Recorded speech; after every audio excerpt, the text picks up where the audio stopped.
Zo Srbiji boli ani zešac vykladače, a už druhý rok nebolo ani kolektívnej výstavy vojvoďanskej privredy i poljoprivredi. No, zažlem toho roku Zadružni sojuzi Vojvodiny i Sloveniji mali perši večer slovensko-vojvoďanského zadrugarstva, na ktorým bola i tribina o iskustvoch našoho i slovenského zadrugarstva. Na tribini, okrem predsjedateljov Zadružnih sojuzov dvoch žemoch, aktivni učešníky boli i minister privredy i technologijnog rozvoju Sloveniji, ministerka poljoprivredi Sloveniji, pokrajinski sekretar za poljoprivredu Vuk Radojević i podpredsjedatelj vojvođanske vlady Đorđe Miličević.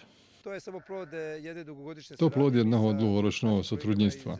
So Zadružným sojuzom Slovenije sotrudzujeme už 13 roky i za nami veľa aktivnosti, a toto stretnutie koruna našого sotrudníctva.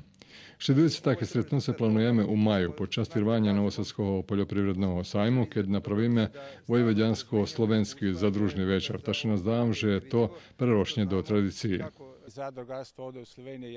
Zadrugarstvo u Sloveniji je bardzo rozvite i politika našого ministerstva u tim, že bez zadrugarstva njet poljoprivredi i rozvoju volala.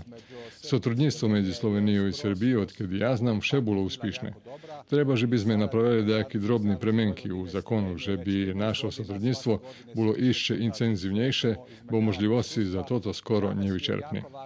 Slovenski zadrugare okreme boli zainteresovani za model zloženih zadrugov, jak i u Srbiji za teraz mameljem 2, a u Sloveniji ih išće njet.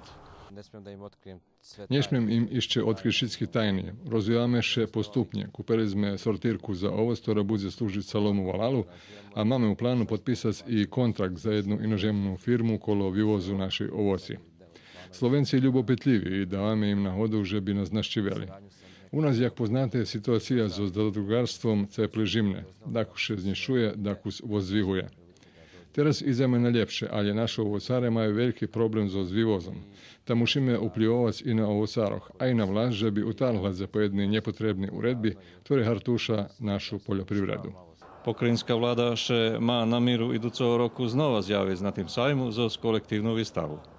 Tohoročný sajam bol u znaku digitalizácii u poljoprivredi i prerobku i ekologijnej poljoprivredi zo nahlášku na autohtoni slovenský ras i statku.